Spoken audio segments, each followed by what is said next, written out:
Bonjour à tous, chers lecteurs Yawatani et l'ensemble des followers de la page Facebook Yawatani. On a le plaisir de recevoir aujourd'hui dans le cadre de l'émission marocaine Success Story Mehdi Daouki. Bonjour Mehdi, merci pour avoir accepté notre invitation. Ah, merci à vous, tout le plaisir est pour moi, avec grand plaisir. Merci. Donc, je vais commencer peut-être par présenter le principe de l'émission et ensuite je présenterai ton parcours, Mehdi, et l'objectif de notre échange.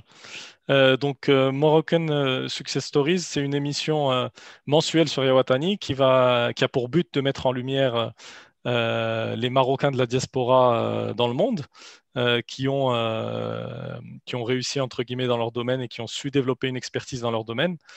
Aujourd'hui, on parle sport, on parle tennis. Et on a le plaisir de recevoir Mehdi Daouki. Mehdi, pour te présenter en quelques lignes, et ensuite je te laisserai compléter si j'ai oublié quelque chose. Donc, tu es Mhm. formateur et coach de tennis. Tu as une expertise particulière, notamment pour la formation de jeunes joueurs de tennis qui passent professionnels. Tu formes également des coachs de tennis. L'un des volets de ton expertise aussi concerne la préparation mentale, qui est un élément, bien entendu, indispensable dans la vie d'un joueur de tennis. Tu as à ton actif une dizaine d'années d'expérience sur le circuit international. Quand on parle circuit international, c'est sur les trois circuits, puisque tu as accompagné des joueuses sur le circuit WTA, tu as accompagné également des joueurs juniors sur le circuit ETF, et enfin des joueurs ATP dans le monde. Tu as travaillé cette année dans l'une des académies les plus prestigieuses d'Europe, qui est l'Académie Mouratoglou, qui a formé bon nombre de joueurs professionnels qu'on connaît aujourd'hui. On peut citer d'ailleurs aujourd'hui parmi les plus connus Stefanos Tsitsipas, par exemple.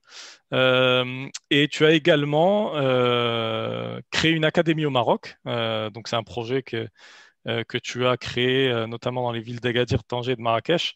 Donc la Daouki Academy qui avait pour objectif justement de former des joueurs de tennis au Maroc. Et depuis 3 ans, tu travailles au sein de la All-in Tennis Academy, qui est également une académie de tennis très connue par les fans de tennis ici en France, et qui est une académie de tennis qui a été montée par Thierry Assion et Joe Wilfried Tsonga. Est-ce que j'ai oublié quelque chose ou tous Ah, les, c'était parfait, tous les c'était éléments? parfait. Parfait, super. Pardon. Ben, écoute, merci de ta présence encore une fois, Mehdi. Ce que je te propose, c'est que dans un premier temps, on parle un petit peu de ton parcours. Ouais. Comment, si tu peux nous dire en quelques mots, déjà, premièrement, comment tu as découvert le tennis, nous parler également de ton parcours tennistique chez les jeunes, comment s'est construite cette passion pour le tennis au Maroc, justement, quand tu étais jeune, Mm, mm. et ensuite nous raconter un petit peu tes années compétition. Tu as une partie aussi de ton parcours junior où tu as pu faire des tournois ITF, où tu as fait des tournois ATP, des tournois Futures notamment. Mhm. Voilà, comment en gros est venue cette passion pour le tennis? Oui, bien sûr. Merci, merci. Écoute, je crois que ça part du fait que j'ai de la chance parce que mes parents ont voulu que je fasse du sport, hein. Je crois que ça part de là, hein. C'était une époque où on encourageait peut-être les enfants à faire du sport. Et c'est vrai qu'il y a aussi le fait que mon père travaillait à l'époque à l'OCP. Voilà, le groupe OCP. Et il se trouve que le groupe avait un club voilà, auquel les enfants avaient accès assez facilement. Donc ça part de là. Mon père, ceci dit, je crois que mon oncle faisait du tennis à l'USM. Et je crois que c'est comme ça qu'il m'a dit, écoute, c'est peut-être un sport sympa. J'ai commencé comme ça. Et là, D'accord, c'est vrai que c'était tout de suite un espèce de coup de foudre parce que j'ai tout de suite aimé. Certainement parce que le club aussi était beau, parce que les conditions étaient là, parce que c'était aussi un petit peu, je dirais, à la mode de jouer au tennis. Et c'est vrai que j'ai tout de suite accroché. Il y avait une ambiance exceptionnelle avec des gens voilà, des vrais éducateurs qui nous ont un petit peu tout de suite transmis cette passion cette de, passion. de la balle jaune. D'accord, Voilà, c'est comme ça. ok. Et du coup, comment s'est fait, comment est venu, donc là, c'est la partie un peu loisir où tu prenais justement ce que tu Ouais, disais, tu prenais du plaisir à aller ouais. au club, que Mm, tu ressentais un vrai esprit de famille et une ambiance mm. spéciale au club, notamment pendant les championnats par équipe. Qu'est-ce qui a fait à Ouais. un moment donné que tu as voulu te lancer dans la compétition et que tu as voulu Mm. percer dedans, justement? Alors, ouais, donc en fait, je pense que le fait qu'il y ait un accès, encore une fois, facile aux tournois à l'époque, déjà des Mhm, tournois internes, mhm. il y avait beaucoup de tournois corporatifs, des tournois internes, parce qu'il y avait des très très bons directeurs sportifs à l'époque. Je me souviens très bien, il y avait deux personnes, c'était M. Hassan Nadefi et M. Ahmed Ghallab. C'est des gens vraiment, c'était un peu nos deuxième papa à l'époque. Et voilà, tout de suite, on a fait quelques matchs à l'interne, ça s'est bien passé. Tout de suite, on nous explique, et c'est vrai, encore une fois, c'était le rôle des entraîneurs et des gens qui dirigeaient aux parents comment s'inscrire. C'était assez facile. Voilà, il D'accord. y avait à côté le RUC, le COC, l'AXA, CMC, l'USM. On prend C'était une intuitif, quoi. licence. D'accord. C'était intuitif, on s'inscrit. Bon, ça s'est plutôt bien passé pour moi tout de suite. J'ai commencé à gagner et j'ai aimé ça tout de suite. C'est vrai qu'aussi, il y avait un entraîneur ou deux au club qui encourageait un peu l'esprit compétitif. Et on a formé pardon, un groupe assez solidaire avec des très bons joueurs. Il y avait Tariq Abbas, Atman Nadefi, pour en citer d'autres. On a créé une espèce d'esprit d'équipe. Et il y avait aussi les matchs par équipe qui nous soudaient beaucoup durant certaines périodes. Et on n'avait qu'une seule hâte, c'est aller au club le mercredi, samedi, dimanche pour s'entraîner et pour se préparer au tournoi. Mais beaucoup, beaucoup de tournois à l'époque et assez facile d'accès. Voilà. D'accord. Et il y a eu un événement qui a fait basculer si tu veux, un peu peut-être mon choix de faire du tennis un peu plus sérieusement. C'est la venue, encore une fois, grâce à un dirigeant qui a fait venir des gens de France. Voilà, c'était JJM Laurent. C'était des frères, là, Georges, Jacques et Michel Laurent, qui organisaient en France déjà les années 80-90 des stages. Et ils sont Mhm, venus au Maroc mhm. vendre un petit peu leurs produits et ils sont venus au club. Et D'accord. là, voilà, c'était une pédagogie un petit peu nouvelle, plus professionnelle, on va dire. Donc, il y a l'espèce de rêve de partir peut-être en France. Voilà. D'accord. Mon malheur ou mon bonheur, c'est que ils ont proposé à tous des stages à l'étranger l'été. Mhm, Malheureusement, on n'avait pas les moyens. J'ai pas pu y aller. C'était une grande mhm, frustration. mhm. Mais je crois qu'à ce moment-là, j'avais décidé à un moment donné, de partir à l'étranger faire du tennis. Voilà, D'accord. c'était ça.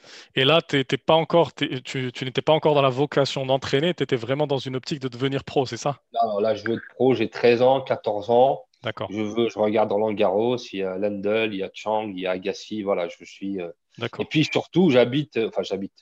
Mon club est collé au complexe Hamel, hein, Mm. le fameux complexe où se déroulait le Grand Prix à Saint-Denis, où là, je suis agrippé au grillage à regarder Muster, Pérez Roldan, Younes. Voilà, Des pour belles moi, années.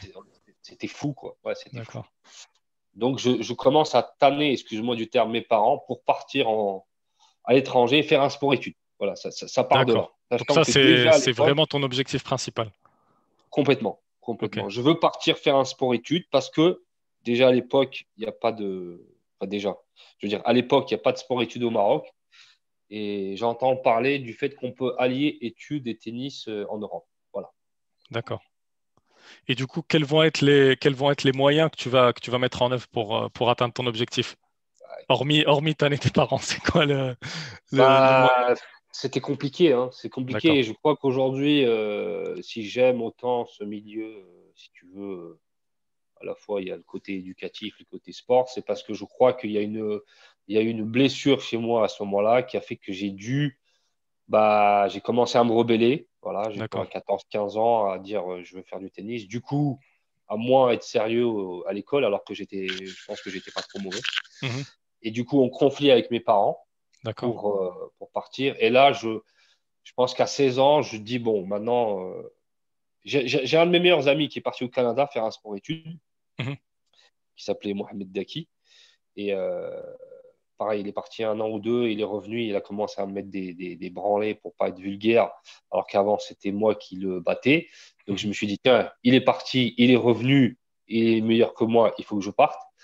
Et à 16 ou 17 ans, je dis à mes parents, bon, maintenant, c'est fini, je vais moi-même aller déposer une demande de visa pour partir à Paris. J'ai aussi mon oncle qui était à Paris et je vais aller voir ce qui se passe.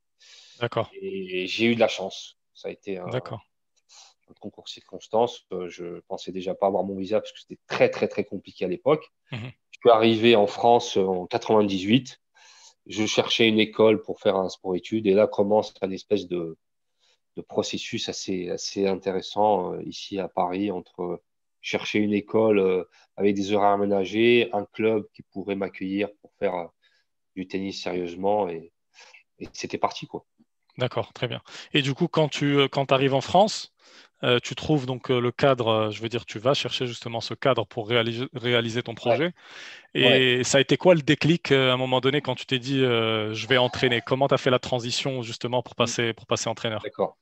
Écoute, la transition s'est faite assez naturellement parce qu'à Mhm. 18-19 ans, j'intègre un centre d'entraînement voilà, au Paris-Jean-Bouin.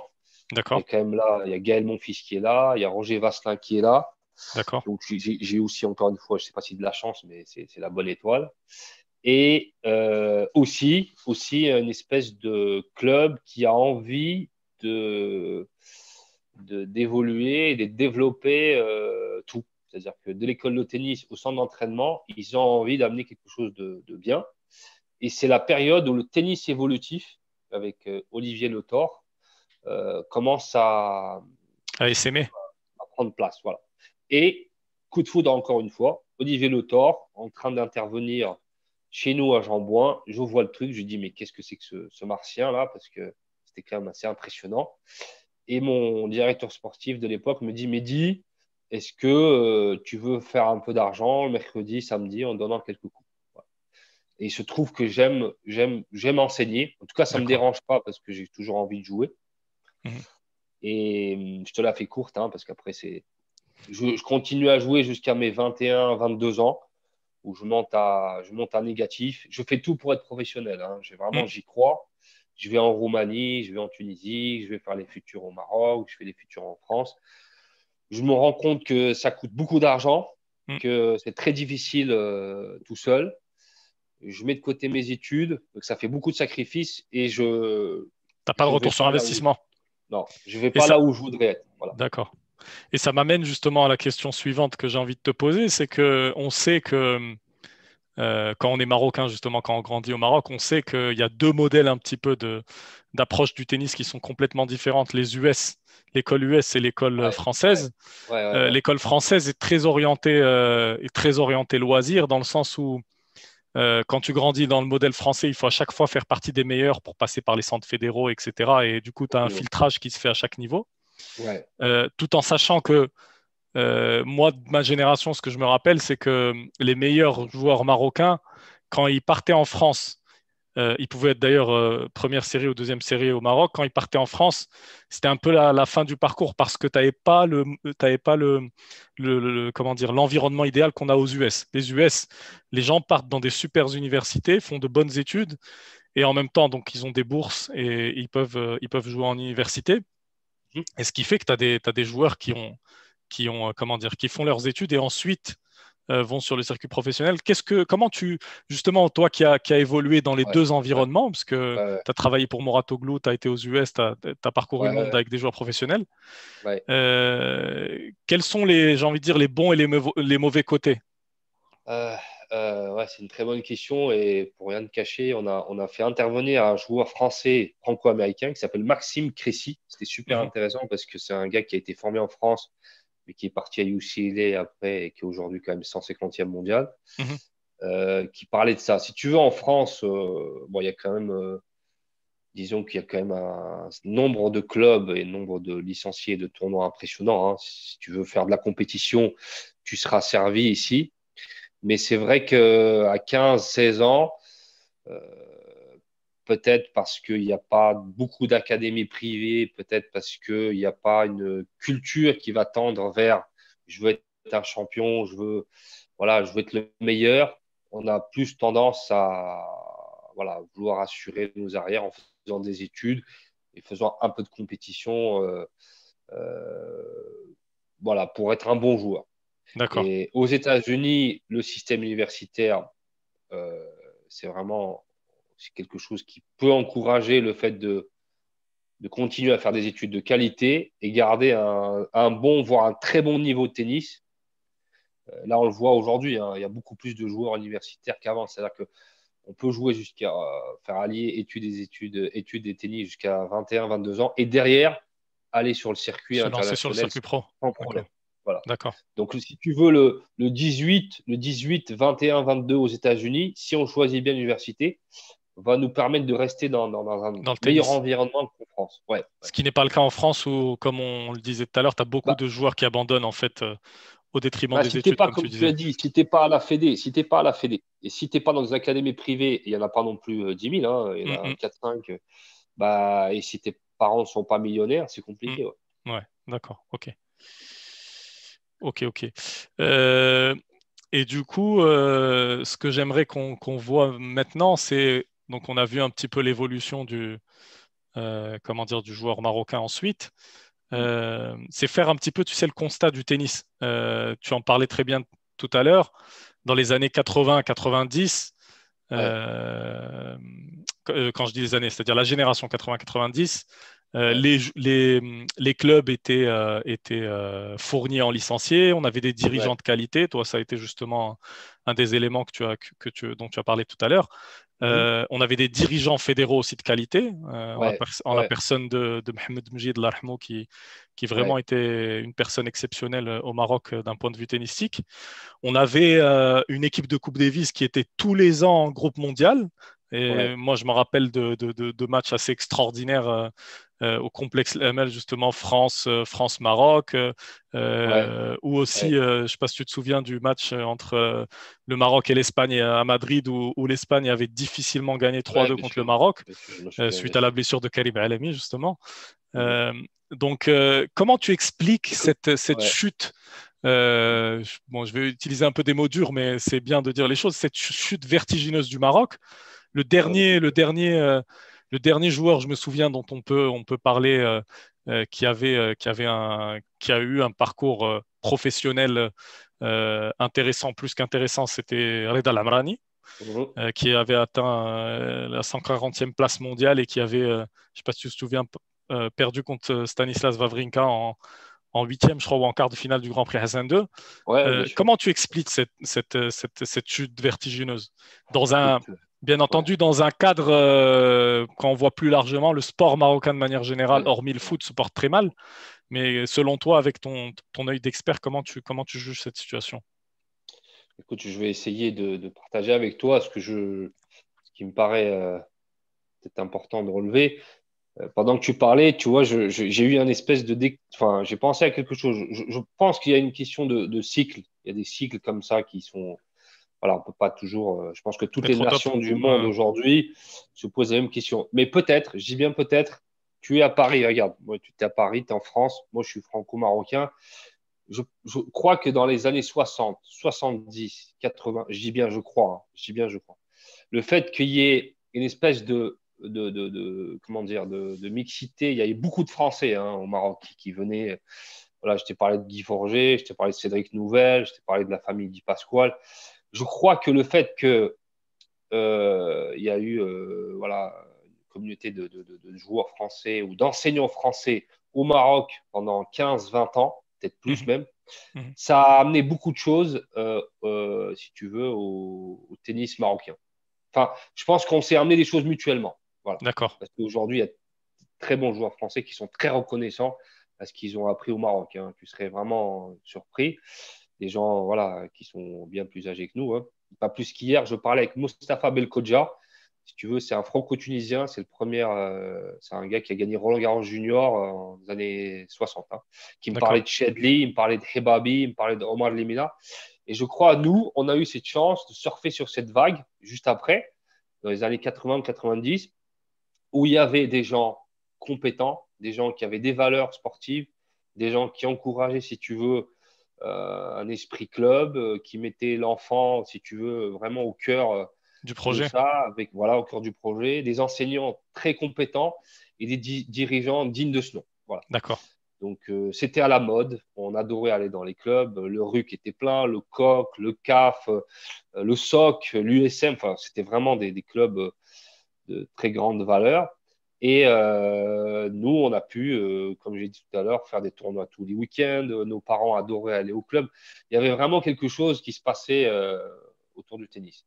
Et le fait que derrière, on ait eu un. Bon, Omar et Hebabi ont peut-être été les précurseurs. Younes, Hicham et Karim derrière, qui ont été dans le 30-30, 30-40, bah, ça nous a nous permis. Enfin, nous, moi j'étais derrière, hein, parce qu'il y a eu Tahiri, il y a eu Blel, il y a eu Mounir Laraj, il y a eu. Voilà, il y a eu Bahia Mortiassine, excuse-moi, j'ai oublié. D'ailleurs, Bahia, ça a été la première joueuse avec qui j'ai voyagé sur le circuit. D'accord. Voilà, je fais un petit clin d'œil parce que c'était en C'était la 2000. première Marocaine sur le circuit WTA. Ah, c'est fabuleux, tu vois, c'est une Mm, fille du RUC. Et mm. si tu veux, Mjid, voilà, qui c'était quelqu'un de très influent, très charismatique, qui était à la tête de la Fédération royale marocaine de tennis, bah, ça a créé quelque chose d'exceptionnel, quelque chose d'exceptionnel. Mais je vais insister sur cette mixité franco-marocaine parce que c'est ça qu'on sentait. Et je te D'accord. parle de ça parce que maintenant que je suis de l'autre côté, je suis en France depuis maintenant 20 ans, j'ai pas eu beaucoup de difficultés à. Déjà, il y a la langue. Mm. Et puis, voilà, mes professeurs, tout ça, c'est un petit peu ce qui se fait ici, quoi. Ah, ensuite, Après, ouais, dis-moi. ouais, je voulais dire ensuite, c'est une suite un peu logique quand tu vois la plupart des anciens enseignants marocains qui suivent un petit peu le modèle du diplôme d'État en France et qui se forment en France Ouais, et ouais, les joueurs marocains qui partaient justement, tu parlais à l'époque, moi, ma génération, c'était les joueurs qui partaient faire des stages en France, dans le sud de la France, etc. Donc exactement. effectivement, Exactement. il y a eu beaucoup d'échanges. Je te laisse terminer, Exactement. Mehdi. Non, non, non, je t'en prie, je t'en prie. Après, je sais, je parle beaucoup parce que c'est plein de souvenirs, tout ça. Mais après, aujourd'hui, la faute à qui, à quoi? Il faut quand même se poser les bonnes questions. Effectivement, les clubs sont vides. Effectivement, les tournois qu'on a connus avant, bah, il n'y en a plus. Effectivement, les mecs qui commencent à bien jouer au tennis, qui jouaient première série, deuxième série, ne gagnent plus une thune, donc ils sont découragés par le fait de faire des tournois. Effectivement, il faut dire les choses comme elles sont. Le niveau de l'enseignant marocain n'est pas et c'est ce qu'avait dit aussi Amin Belmkhlouf dans l'interview là, dont tu m'as parlé. Le coach marocain ne voyage pas assez à l'étranger pour voir ce qui se fait Pour en Europe, s'imprégner, aux États-Unis. s'imprégner de ce Voilà, qu'il fait à bien sûr, l'étranger. Ouais. c'est important. Donc, je pense que s'il y a aujourd'hui, tu l'as dit, c'est pas que le tennis, c'est le sport en général. Si c'est pas la volonté des hautes autorités de faire du sport et de l'éducation une priorité, il ne se passera rien.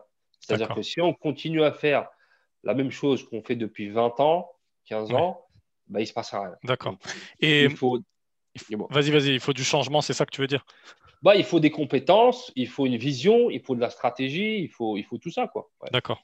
Et pour toi, c'est quoi les ingrédients? En gros, quels seraient les ingrédients, j'ai envie de dire, idéal pour justement relancer un cycle intéressant dans le tennis? Parce que quand je vois, par exemple, je te donne un exemple, hein, quand je vois des pays comme la Serbie qui sont des pays Ouais. justement qui Ouais. n'avaient aucune histoire tennistique et qui ont su surfer sur la mode de Djokovic, Troïki, Bah, etc. et qui ont su, oui. du coup faire exploser le nombre de licenciés, avoir de plus en plus de joueurs internationaux, etc. Ouais. C'est quoi si on repart d'une feuille blanche au Maroc, qu'est-ce qui serait idéal? Est-ce que selon toi, c'est d'avoir des dirigeants avec une vision claire de ce qu'ils veulent faire pour le tennis à court, moyen et long terme, et du coup, dans la foulée, avoir des entraîneurs qui soient formés à l'étranger.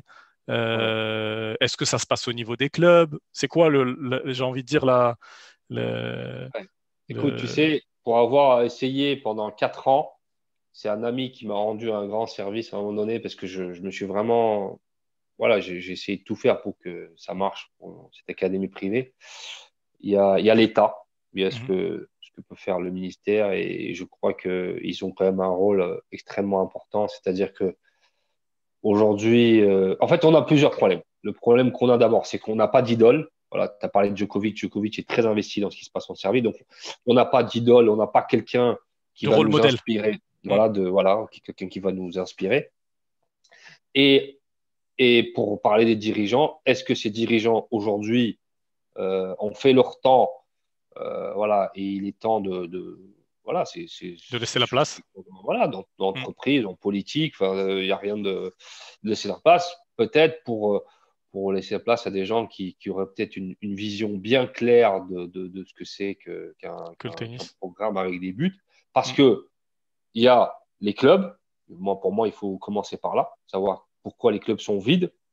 Et j'ai quelques idées, bon, sans manquer de respect à tous les enseignants qui sont tous des amis au Maroc. Il y a peut-être des choses à faire entre le dirigeant et l'équipe pédagogique. Il faut savoir qu'aujourd'hui, il y a une quarantaine d'excellents, mais des gens qui ont des académies, des Marocains à l'étranger, en Suisse, en Belgique, aux États-Unis, en France, en Suède. Il y a des amis, on a vraiment une communauté d'ailleurs qui aimerait en Asie. Voilà, je connais des gens qui sont là-bas, qui ont développé des compétences, qui ont une grosse expertise. Pourquoi on ne ferait pas appel à des gens comme ça pour rentrer? Pour dire, voilà, comment faire venir des clients, comment faire venir les enfants et les moins jeunes dans les clubs, voilà, qu'est-ce qui va faire qu'ils vont venir, comment les fidéliser, comment animer un club, comment structurer un club, et travailler comme ça ensemble pour qu'il y ait beaucoup plus de licenciés, beaucoup plus de pratiquants de ce sport. Je sais qu'en France, je parlais tout à l'heure d'Olivier Lautor, je sais que par exemple, il y a des pédagogies, il y a des techniques, si tu veux, qui font que on peut tout de suite accrocher un enfant, lui donner envie de pratiquer et puis de développer quelque chose autour de l'école de tennis, par exemple. D'accord. OK. Et puis après, s'attaquer, parce qu'il faut faire la différence, je pense, entre un vivier de joueurs, loisirs, voilà, qui est drainer beaucoup de monde. Et si on s'attaque au volet formation, sport-études, c'est un autre volet. Et après, on peut parler, si tu veux, après de haut niveau, d'ATP, d'ITF, ainsi de suite.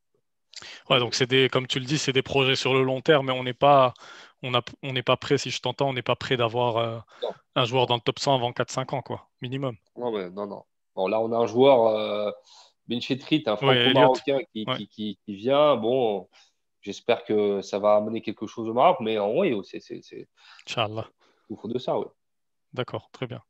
La dernière question que j'aimerais te poser, c'est supposons qu'il y ait ce cadre qui se mette en place au Maroc et qu'il y ait des super dirigeants au niveau de la de la Fédération marocaine de Ouais, tennis, des ouais, super dirigeants au niveau des clubs, des Marocains justement qui décident, des entraîneurs marocains compétents qui décident de rentrer au Maroc.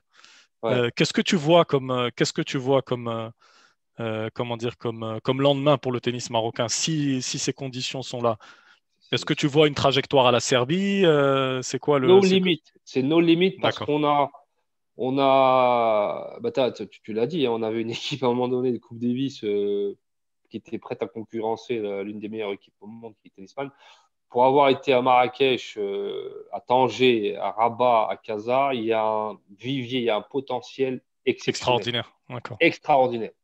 Moi, je ne sais pas si je peux faire ça, mais si quelqu'un. Alors, c'est vraiment un message qu'on pourrait peut-être adresser au roi, parce que c'est peut-être une volonté très haute que d'encourager le sport et l'éducation dans notre pays, parce qu'on en a besoin, quoi. Parce que je sais que même au niveau de l'enseignement, c'est plus que c'était avant, quoi. Hmm. Voilà, les écoles, tout ça, il faut peut-être qu'il se passe quelque chose d'important aujourd'hui au Maroc, ouais. D'un point de vue, je pense que c'est une question de passion, hein. C'est ce que tu disais tout à l'heure, c'est qu'on a besoin de gens passionnés qui ont envie de transmettre un enseignement et justement, qui arrivent à transmettre cet enseignement par passion et qui ont des compétences aussi. C'est ça Oui, qui est important. Et une vision, comme tu passionné disais. et compétent. Et voilà, il y en a. S'il n'y en avait pas, on serait embêté. Et je répète, il y a des Marocains Ils sont à qui l'étranger. sont à l'étranger, qui rêvent. Mais c'est un rêve, hein. On parle ensemble des fois. Ils m'ont dit, mais Mehdi, qu'est-ce que tu fous? Pourquoi tu es rentré? J'ai écouté, les gars, si personne ne le fait, moi, je vais le faire. Donc, c'est vrai que moi, j'ai pris des gros risques. Je me suis bien ramassé parce que j'ai compris qu'il n'y avait rien à faire. Et heureusement pour moi que derrière, j'ai pu rebondir ici en France. Mais c'est-à-dire, les compétences, c'est bien, la passion, c'est bien, mais si tu n'as pas après la possibilité de travailler comme. Parce que c'est Avec pas des gens. simple, hein, il faut pouvoir décider, il faut pouvoir avoir des fonds assez solides. Sinon, Ouais, faut être ça marche pas. accompagné, entouré de personnes qui travaillent dans le même sens. Absolument, Et absolument, oh, on absolument. espère, Inch'Allah, que ce sera le cas incessamment sous peu. Espérons-le, espérons-le, espérons-le. De toute façon, ça ne peut pas être pire. Inch'Allah. Du coup, qu'est-ce qu'on peut te souhaiter, Mehdi, pour cette année 2021? Que tu nous dises rapidement quels sont tes projets, comment quel joueur tu suis aujourd'hui, comment dire, quels sont tes pronostics un petit peu sur tes joueurs et comment ils vont évoluer suite à cette période compliquée de Covid, parce qu'on a vu justement que même les joueurs de tennis ont été un peu touchés par cette coupure. Ouais, bien sûr, bien sûr. Des tournois qui ont été assez compliqués. On a vu des surprises avec la révélation de certains joueurs. Donc, Mhm. rapidement, peut-être ma question, je vais la résumer en 2 points, c'est qui tu vois percer dans les joueurs ATP cette année? Mhm. Moi, je pense beaucoup à Yannick Sinner que j'ai Ouais, vu bien sûr. Mhm. sur différents tournois. Donc, qui tu vois percer? Et dans ton vivier de joueurs, si tu peux nous présenter peut-être un ou deux joueurs qui ont un gros potentiel et qui vont percer sur le circuit. D'accord. Écoute, d'abord, j'espère que, bon, bah, au niveau voilà, tout ce qu'on a vécu l'année dernière, j'espère que les choses vont aller mieux pour nous tous, hein, parce que c'est vrai que c'était une année compliquée, hein. J'espère que les choses vont reprendre tranquillement, que les gens puissent refaire de la compétition, tout ça, qu'il n'y ait plus de soucis à ce niveau-là. C'est tout ce qu'on peut souhaiter. Après, des gros projets pour la All-in Academy. Moi, je suis très, très fier et très content de travailler là où je travaille aujourd'hui, parce qu'aujourd'hui, l'académie s'agrandit, hein. On a un nouveau site dans le sud à Villeneuve-Loubet. Voilà, où là, c'est plutôt il y a des mecs comme Hugo Humbert, Lucas Pouille, voilà, qui sont en train de se préparer pour l'Australienne. Et puis à Lyon, il y a eu la signature avec, le groupe de l'OL, là, avec Jean-Michel Aulas. Donc là, il y a un centre qui est en train de se construire et ça va être vraiment quelque chose de sympa. Donc on est enthousiaste, on est content de vivre cette expérience-là. Et à côté de ça, qui je vois percer, bah, tu as parlé de Sinner, hein, c'est quand même un joueur assez impressionnant. Euh, ouais, c'est impressionnant. Je suis curieux de voir comment Ali Hassim va gérer ça parce qu'il a pris des décisions. Là, il cherche quelqu'un pour aller gagner des grands chelems. Il y a un mec comme Rublev qui est aussi très intéressant. Donc ça, c'est à suivre. Voir aussi un mec comme Medvedev, parce que je connais un peu son entraîneur. Est-ce qu'il va confirmer? Il a quand même affiché ses ambitions d'être numéro un mondial, qui voulait gagner des titres. Voilà, qui a quitté aujourd'hui l'académie pour se lancer un peu plus, En solo. être un peu plus libre. Mhm. Donc à suivre. Et les joueurs, écoute, nous, on a une pépite, on a Elsa Jacquemot, hein, qui a été quand même fini l'année numéro 1 mondiale junior. Junior. Une fille qui travaille chez nous depuis 3 ans, avec qui j'ai un petit peu travaillé, un peu, enfin 8-9 mois, et qui pour moi n'a aucune limite. C'est quelqu'un qui Ah, peut vraiment super casser la potentiel. baraque. Ouais, ouais, ouais. D'accord. Après, on a des bons jeunes qui ont moins de 15 ans, qui vont certainement vont faire. Arrivé sur le circuit. Ouais, ouais. D'accord. Et côté marocain, du coup, tu vois qui dans les prochaines années? On a vu Elliot Benchetrit qui passe officiellement Ouais, sur le ouais, circuit qui va défendre les couleurs du Maroc. ouais, On a aussi Adam Moundir qui est le ouais, neveu de Abdelrahim Moundir qui a été ouais. capitaine de l'équipe de Coupe Davis. Oui, Amina donc Houda qu'on aperçoit plus trop par rapport à avant. Tu vois mhm. qui perçait hormis ces deux noms-là, donc Elliot et Adam. Écoute, bon, je connais ni l'un ni l'autre. Je sais qu'un de mes joueurs a battu Moundir en Tunisie, là, sur un 15 000. Il m'a dit qu'il jouait pas mal. Franchement, je D'accord. ne l'ai jamais vu. C'est ça qui. Voilà. Euh, qui je vois. En fait, je pense qu'il y a encore des très bons jeunes moins de 14, moins de 15 ans. Je sais D'accord. qu'il y a un Benani qui fait partie des meilleurs au monde, hein, des moins de 14, parce qu'on a deux, trois jeunes qui font des tennis Europe. D'accord. Et ça a toujours été d'ailleurs au Maroc quelque chose d'impressionnant. Entre 12 et 15 ans, on a eu des très très bons joueurs, voilà, qui pouvaient rivaliser avec les meilleurs, et qu'après ça se compliquait pour les raisons dont on a Qu'on évoqué, connaît, ouais. qu'on D'accord. connaît très bien. Ok. Mais là, comme ça, bon, il y a la petite Zerlouli aussi, Amina, Mhm. qui a gagné des tournois l'année dernière Tennis Europe. Voilà. Avec le papa qui est vraiment à fond derrière. Mais tu seras peut-être déçu, mais je connais pas je connais pas trop les autres, quoi. D'accord, très bien. Très bien, très bien. Bah écoute, Mehdi, je pense que on va s'arrêter là et je te remercie beaucoup pour ton temps et pour ta présence pour cette interview. Avec Juste plaisir. pour rappeler à nos lecteurs et téléspectateurs sur la page Facebook que tu as un blog, vu que tu es passionné de tennis, tu as un blog où tu échanges énormément d'éléments sur notamment le coaching mental, sur tout ce qui se passe dans la vie d'un joueur de tennis professionnel. Ouais. Peut-être redonner le lien de ton blog du coup. Alors, oui, oui, oui, alors tu fais bien de m'en parler. Il y a ce lien et puis un nouveau lien. Je viens de créer un nouveau concept qu'on a appelé avec mon associé Tom Croyd, Mental Morphose. Et ça va vraiment. Voilà, il va y avoir des vidéos cette fois-ci. Il n'y aura plus que des articles. Il y a des vidéos autour du mental, mais pas que, aussi de la technique, de la tactique. On va aller interviewer des personnalités du sport, mais pas que aussi. Des gens qui ont réussi dans d'autres domaines. Bah, ça va peut-être avec si tu veux, Watani, des histoires à succès, hein. On va aller essayer d'aller voir des gens comme ça.